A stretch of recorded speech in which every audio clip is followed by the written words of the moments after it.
Hey guys, कैसे हो आप सब? I hope all of you are doing really really well. So guys, देखिए, आज का जो ये सेशन है, इस सेशन में हम कुछ डिफरेंट चीज़ करने वाले हैं। आज मैं आपको कुछ पढ़ाने नहीं वाला, लेकिन आज मैं आपको ऑर्गेनिक केमिस्ट्री का डिटेल्ड एनालिसिस कराने वाला हूँ कि भाई ओवरऑल ऑफिशियल सिलेबस है मेरे सामने। ठीक है, ये ऑफिशियल सिलेबस है जेई एडवांस की, जो इस बार वाली वेबसाइट है उसी से डाउनलोड किया हुआ है। ठीक है ना, ताकि भाई बाय द वे कोई चेंजेस अगर हों तो, है ना, तो लेट अस एनालाइज दैट। तो आज के सेशन में ये आप ध्यान से सुनना, हर चीज़ को प्रॉपर्ली समझना। देखो यार, सबसे पहले यहाँ पे कंसेप्ट्स हैं। कंसेप्ट्स का बेसिकली मतलब क्या है भाई? जो जीओसी वाला पार्ट होता है ब्रॉडली, उस तरह की चीज़ें, है ना। तो ध्यान से समझना किस किस तरह की बातें अपने को आनी चाहिए। शुरू से देखते हैं। Hybridization of carbon, sigma bond pi bond. Sigma bond pi bond कौन से होते हैं, क्या होते हैं, कैसे कैलकुलेट करते हैं, ये पता होना चाहिए। बिल्कुल बेसिक बात है। और बहुत पहले इससे क्वेश्चन भी आते थे, अब नहीं आते, क्योंकि अब के हिसाब से बहुत आसान हो गया, बहुत आसान हो गया। लेकिन इसमें भी अच्छा क्वेश्चन बन सकता है। अगर बेंजीन के ऊपर जैसे फॉर एग्जांपल CnCOOH ऐसा कोई ग्रुप दे दिया जिसके अंदर पाई बॉन्ड्स हिडन है, अगर पाई बॉन्ड्स उसके अंदर हिडन है तो ऐसे केस में समझ रहे हो ना, हाँ, तो फिर वो क्वेश्चन थोड़ा ठीक बन सकता है। उसके आगे देखो, shape of simple organic molecules. वैसे बताऊं तो कहने की बात है, सिंपल ऑर्गेनिक मॉलिक्यूल्स के अलावा जो थोड़े रिलेटिवली बेटर हैं, जैसे क्यूमलीन वगैरह, ये अपन ने मतलब ये अपने को आने चाहिए। ठीक है ना, क्यूमलीन, एलीन, ये सारे जो पार्ट्स हैं, मतलब थोड़ा बहुत ये अपने को शेप्स आना चाहिए। नेक्स्ट है स्ट्रक्चरल एंड ज्योमेट्रिकल आइसोमेरिज्म। अब स्ट्रक्चरल में कुछ भी हो सकता है, मतलब स्ट्रक्चरल में जो भी सारे टाइप्स हैं वो कितना भी डिटेल में आ सकते हैं, तो और डिटेल में बताया नहीं हुआ। फिर लिखा हुआ है जीआई। जीआई अब दिया हुआ है तो कितना भी डेप्थ में आ सकता है, इसमें कोई वो नहीं है। अब देखो अगली चीज, अगली चीज बड़ी इंटरेस्टिंग है, ध्यान देना। Optical isomerism of compound containing up to two asymmetric centre. ये असिमेट्रिक सेंटर क्या होते हैं बोलो? क्या होते हैं भाई? असिमेट्रिक सेंटर ये होते हैं सीसी, कायरल सेंटर होते हैं ये। These are the chiral centre. यानी मैक्सिमम 2 कायरल सेंटर तक का ही ऑप्टिकल आइसोमेरिज्म हमारे सिलेबस में है। समझ में आ रहा है? यानी 2 से ज्यादा वाले सारे केसेस यूजलेस हैं। Got it everyone? ठीक है।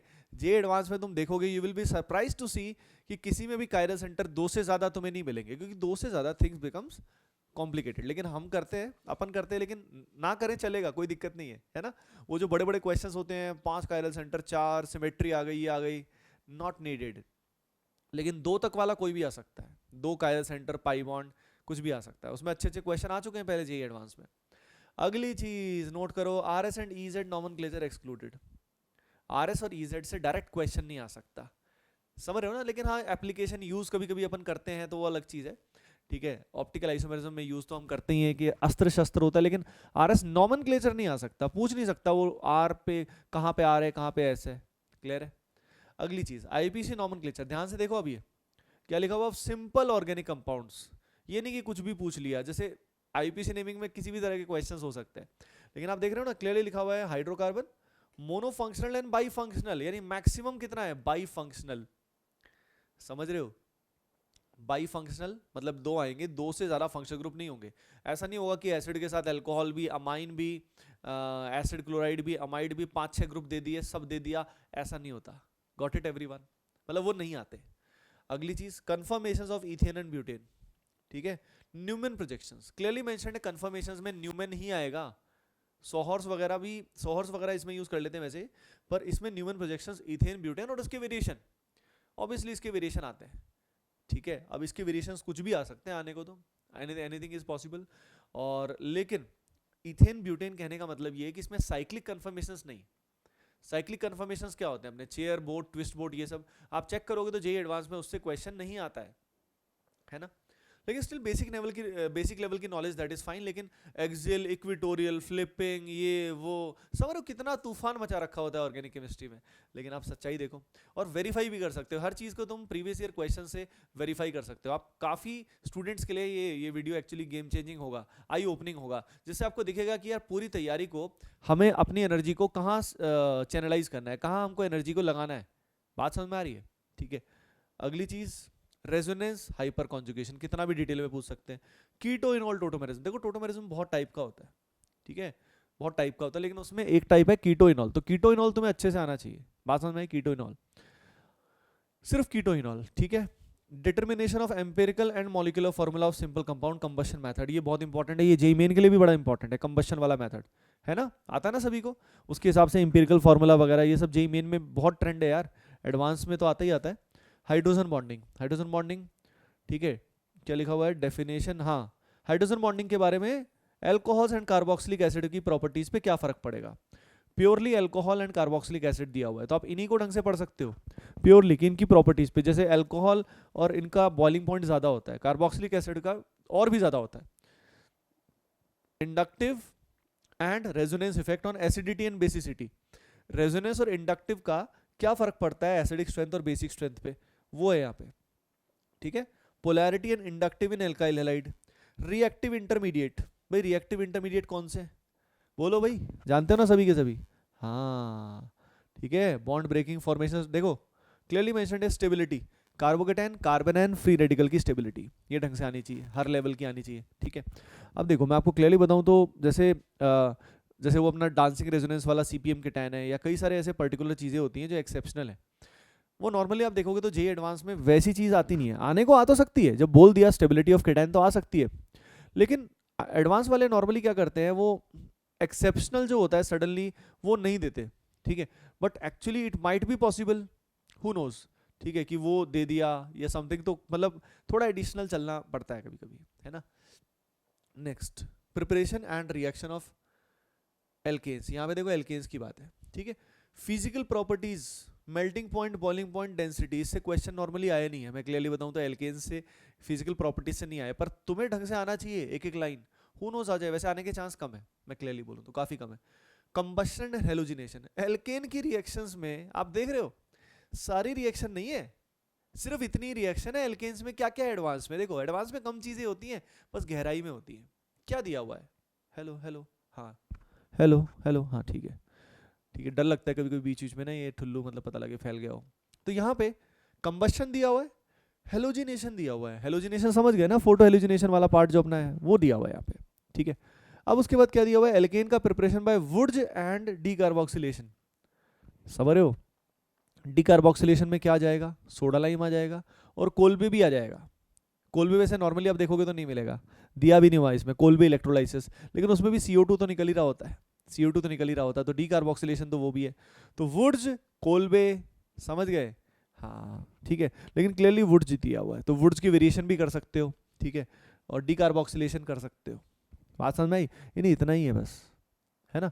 लेकिन इसके अलावा भी रिएक्शन कई सारी और भी होती हैं, लेकिन अपने को इतना ही करना है, एडवांस की एक बात कर रहे हैं अपन, ठीक है। नेक्स्ट देखो, अब बात आती है हाइड्रोकार्बन में एल्कीन एल्काइन की। Now let's talk about alkene alkyne.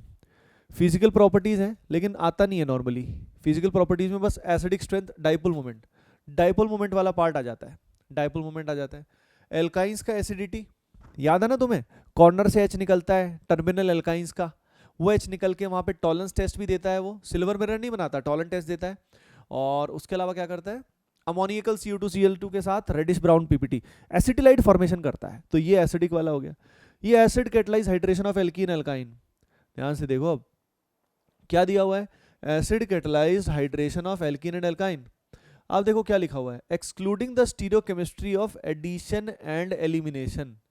अब ये बड़ा इंटरेस्टिंग पार्ट है कि भाई ये कैसे क्या हो रहा है, देखो यहाँ पे दिया हुआ है स्टीरियोकेमिस्ट्री एडिशन एलिमिनेशन की नहीं है, लेकिन जहां तक एडिशन की बात करोगे ना, एडिशन पे तो क्वेश्चन दिए हुए हैं, सिन एडिशन, एंटी एडिशन तो आता है, बहुत क्वेश्चन आ चुके हैं उस पर, तो यहाँ पे ये excluding stereochemistry of addition elimination हमेशा से सिलेबस में है, ठीक है।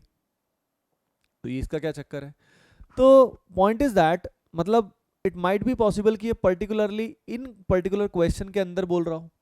जैसे क्या क्या किया हुआ है, ध्यान से देखो इसको, मतलब केयरफुली थोड़ा ऑब्जर्व करो, ये जो चीज़ लिखी हुई ना वो इसके साथ लिखी हुई है, यानी यहाँ पे एल्कीन का जब हम हाइड्रेशन करते हैं और उस प्रोसेस में जो स्टीरियोकेमिस्ट्री है, या एल्काइंस के प्रोसेस में जो स्टीरियोकेमिस्ट्री है, उसको इन्होंने इग्नोर किया हुआ है।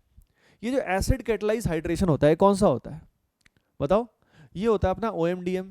OMDM तो एसिड कैटलाइज नहीं है, कुचरोव रिएक्शन एल्काइंस में, ठीक है, और सिंपल H+H2O, तो उसका स्टीरियोकेमिस्ट्री मोस्ट प्रोबेबली वही हुआ है, समझ रहे हो, बात समझ में आई तुम्हें, यानी ओवरऑल स्टीरियोकेमिस्ट्री खत्म नहीं हो रहा है, वो सिर्फ इसके बारे में बात कर रहा है, बात समझ में आई तुम्हें, क्योंकि एडिशन का तो आता है, एलिमिनेशन की स्टीरियोकेमिस्ट्री नहीं आई, मैं क्लियरली बताऊं एडवांस में एलिमिनेशन की स्टीरियोकेमिस्ट्री नहीं आती है लिटरली, जो एंटी एलिमिनेशन, लेकिन एडिशन तो आता है। अब देखो एल्कीन की reactions, reduction of alkene alkyne, Lindlar's, Na liquid NH3 सब, preparation of alkene and alkyne by elimination reactions. समझ रहे हो? अब ये पार्ट अलग हो गया। देखा जाए तो इसमें स्टीरियोकेमिस्ट्री मेंशन नहीं है, पर आने को आ तो सकता है, आया नहीं है, आ तो सकता है, ठीक है।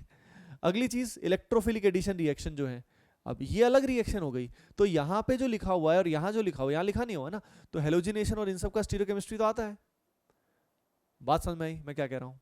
और मेटल एसिटिलाइड देखो कितना इंपॉर्टेंट है, मेटल एसिटिलाइड अलग से दिया हुआ है, समझ रहे हो? तो एडवांस जो है ना उसकी अलग से तैयारी करो, मतलब अलग से जब हम तैयारी करते हैं और इस तरीके से अगर करें प्योरली एडवांस, तो प्योरली एडवांस की तैयारी तो और भी ब्यूटीफुल होती है, मतलब और भी बड़ी प्यारी होती है। अगर जेईई मेन की कोई तैयारी नहीं कर रहा और प्योरली एडवांस की कर रहा है, तो एडवांस की तैयारी में कम चीज़ें होती हैं, कम चीज़ें, लेकिन वो बहुत डेप्थ में होती हैं। तो एडवांस का अप्रोच और मेन के अप्रोच में, समझ रहे हो, ये जो रिएक्शंस दी हुई हैं, मतलब कोई छोटा छोटी चीज़ें नहीं पूछ रखी है उन्होंने कि ये छोटी सी रिएक्शन आ गई, वो आ गई, वो आ गई, नहीं, काम की चीज़ें ढंग से पूछेंगे आपसे।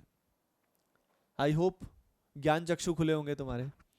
अगली चीज़ बेंजीन की रिएक्शंस। देखो भाई, एरोमेटिसिटी यहाँ से आया हुआ है, structure and aromaticity, electrophilic substitution तो होती है बेंजीन के डेरिवेटिव्स की। अब इसमें रिएक्शन भी मेंशन है, हेलोजिनेशन में कोई भी आ सकता है, आयोडिनेशन सब आ सकता है, नाइट्रेशन, सल्फोनेशन, ठीक है, फ्रिडल क्राफ्ट एल्काइलेशन असाइलेशन, और ortho Meta para directing mono substituted benzene. समझ रहे हो?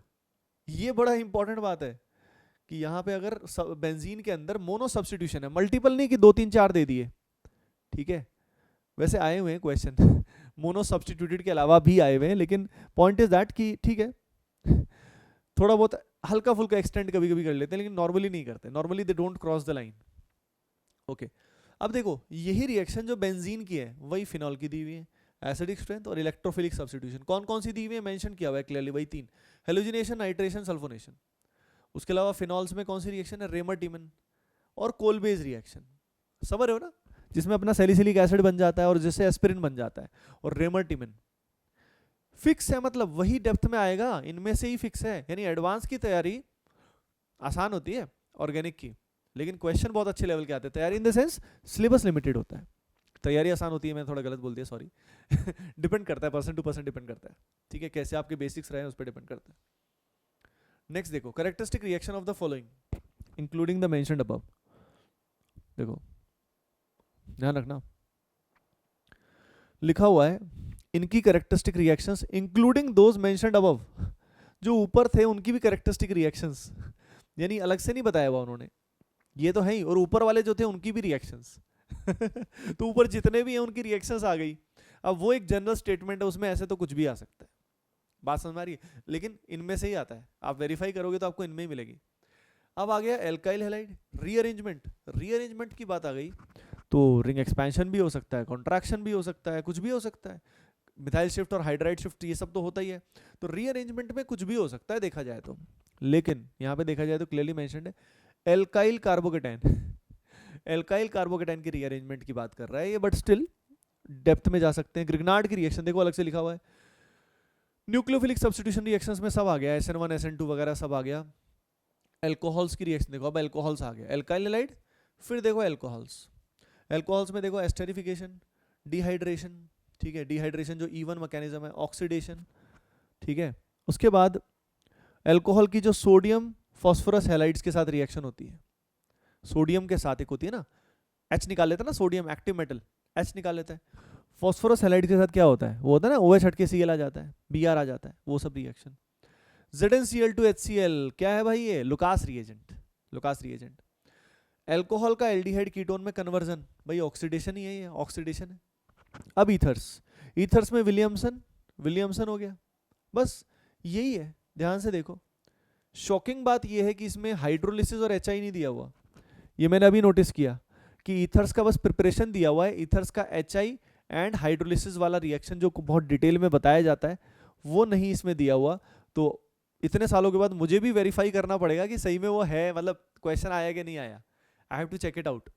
समझ रहे हो, आया हुआ है, आया हुआ है, आया हुआ है, इसमें नहीं दिया हुआ लेकिन आता है, ठीक है।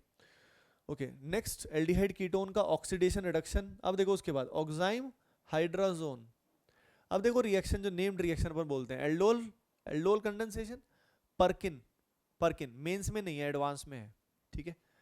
केनिजारो, केनिजारो दिया हुआ है, हेलोफॉर्म दिया हुआ है, न्यूक्लियोफिलिक एडिशन में रिएक्शन दिया हुआ है, उसमें ग्रिग्नार्ड की एडिशन सबसे इंपॉर्टेंट है, समझ रहे हो तुम, न्यूक्लियोफिलिक एडिशन में ग्रिग्नार्ड की एडिशन, तो समझ गए रिएक्शन कितनी कम है, और भाई करवा दी जाती है दुनिया भर की, है ना, रिफोमैट्स की, नोवेंजल, बाप का दादा का सबका बदला, क्यों भाई क्यों, एडवांस के नाम पे दुनिया मतलब रायता फैला रही है, इन्हीं चीजों को डेप्थ में कराने की जरूरत है, समझ रहे हो, इन्हीं चीजों को जो ये दिया हुआ है। ओके नेक्स्ट, कार्बोक्सिलिक एसिड में फॉर्मेशन ऑफ एस्टर, वो तो अंडरस्टूड है, acid chloride amide ester hydrolysis, amines, amines की बेसिक स्ट्रेंथ देखो क्लियरली लिखा हुआ है, बेसिसिटी ऑफ सब्स्टिट्यूटेड एनिलीन्स, यानी एनिलीन जो है ना उसके ऊपर कुछ कुछ लगा हुआ है, ठीक है, तो उसका बेसिक स्ट्रेंथ अगर हम बात करें, ठीक है, उसके बाद प्रिपरेशन फ्रॉम नाइट्रो कंपाउंड्स, है ना, इसका जो प्रिपरेशन NO2 से NH2 कन्वर्ट हो जाता है ना, रिडक्शन हो जाता है, वो वाले पार्ट बात कर रहे हैं।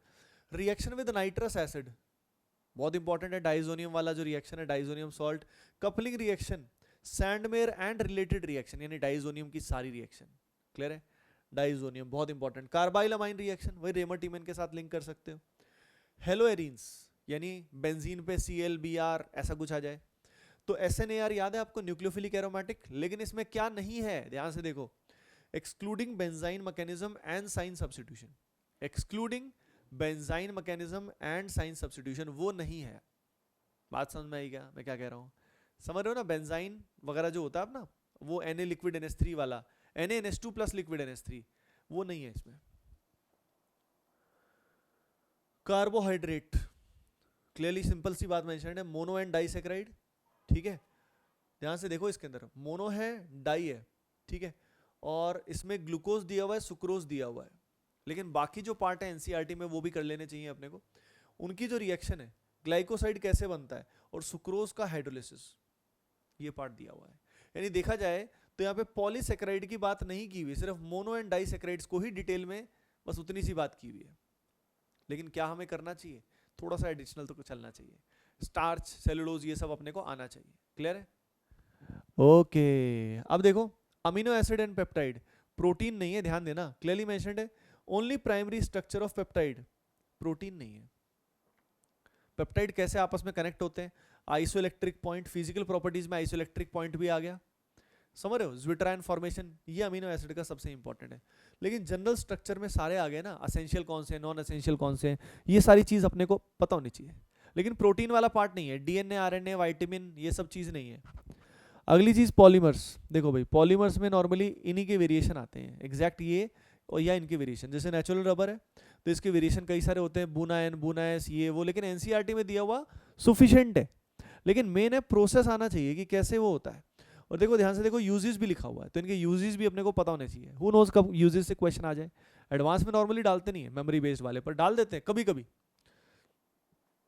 ये पार्ट प्रैक्टिकल ऑर्गेनिक केमिस्ट्री, ध्यान से देखिए सभी के सभी, प्रैक्टिकल ऑर्गेनिक केमिस्ट्री को अगर तुम देखते हो तो यहाँ पे detection of elements, nitrogen, sulphur, halogens, ठीक है, समझ रहे हो ना, ये जो डिटेक्शन ऑफ एलिमेंट है इसमें क्या आ जाता है अपना, लसाइन टेस्ट वगैरह आ जाता है, ठीक है, ध्यान से देखो कौन सा टेस्ट आ जाता है, लसाइन, और ये एनसीईआरटी में दिया हुआ है, ठीक है, तो ये पार्ट भाई इंपॉर्टेंट है, ये पार्ट अपने को आना चाहिए, है ना। अगली चीज detection and identification of the following functional groups, जैसे इनके टेस्ट होते हैं ना, OH के, विक्टर में टेस्ट हो गया अपना, फिनॉल का टेस्ट हो गया, न्यूट्रल FeCl3 हो गया, डाई फॉर्मेशन हो गया, कई सारे टेस्ट होते हैं, ठीक है। अब टेस्ट कौन से, ध्यान से देखो, अब टेस्ट तो कोई भी आ सकते हैं, इसमें मेंशन तो किए नहीं हुए, तो जो जो टेस्ट हम कर सकते हैं वो अपने को कर लेना चाहिए, समझ रहे हो, जैसे फिनॉल का टेस्ट होता है, एक फिनोल्फिलिन इंडिकेटर वाला टेस्ट होता है, गॉट इट एवरीवन, जिसमें पिंक कलर आता है, तो फिनोल्फिलिन फॉर्मेशन होता है, तो वो अपने को पता होना चाहिए। एल्डिहाइड कीटोन के टेस्ट, कार्बोक्सिलिक का, अमीनो, नाइट्रो, ध्यान देखो, amino, nitro, chemical methods of separation, yes देखो ये केमिकल मेथड्स जो होते हैं, कौन कौन से मेथड्स हैं जिनसे मोनोफंक्शनल ऑर्गेनिक कंपाउंड, ये बात कर रहा है मेथड ऑफ डिफरेंशियल एक्सट्रैक्शन के बारे में, डिफरेंशियल एक्सट्रैक्शन की बात कर रहे हैं कि किस तरीके से बाइनरी मिक्सचर, मतलब मिक्सचर में दो कंपाउंड है उनको कैसे सेपरेट किया जा सकता है, उसके फिजिकल मेथड की बात नहीं कर रहा, केमिकल मेथड की बात कर रहे हैं, यानी रिएक्शंस की हेल्प से कैसे उनको सेपरेट किया जाता है। तो अगर तुम गहराई में जा रहे हो, पता है होता क्या है, कई बार स्टूडेंट्स अननेसेसरी चीजों में घुसे रहेंगे, करेंगे क्लेजन, रिफॉर्मेट्स की, डील सेल्डर, माइकल एडिशन, ना जाने क्या क्या, बाप का दादा का सबका, यू नो ठीक है, ये नहीं करेंगे जो दिया हुआ है, तो भाई इसको एक एक को पढ़ के करो, ठीक है। तो जो भी स्टूडेंट जिनका मेन टारगेट जेई मेन के अलावा एडवांस भी है, जेई मेन तो अच्छा करना ही है अपने को, लेकिन जिनका टारगेट जेई एडवांस भी है, तो भाई एक बार इसको थोड़ा एनालाइज तो कर लो ढंग से, आई थिंक। लेकिन ये एनालिसिस आपके लिए काफ़ी इंपॉर्टेंट रहा होगा, क्योंकि मैंने खुद ने भी इस तरह से प्रॉपर एनालिसिस किया था जब मैं खुद एग्जाम की तैयारी करता था, ढंग से एनालिसिस किया था। अच्छे स्टूडेंट ऐसे ही करते हैं यार, मतलब मैं भी सही था, ठीक था, समझ रहे हो ना। तो इसको प्रिंट आउट निकाल लेना, इसका प्रिंट आउट निकाल लेना ऑफिशियल वेबसाइट से, इधर उधर से नहीं, ठीक है। और ऐप से भी निकाल सकते हैं, ऐप में भी यही दिया हुआ है, ठीक है। और हर एक का अलग अलग है ना, इनऑर्गेनिक का अलग, फिजिकल का अलग, सबका अलग, ठीक है। तो आई होप इस एनालिसिस से तुम्हें हेल्प मिली होगी गाइस, है ना।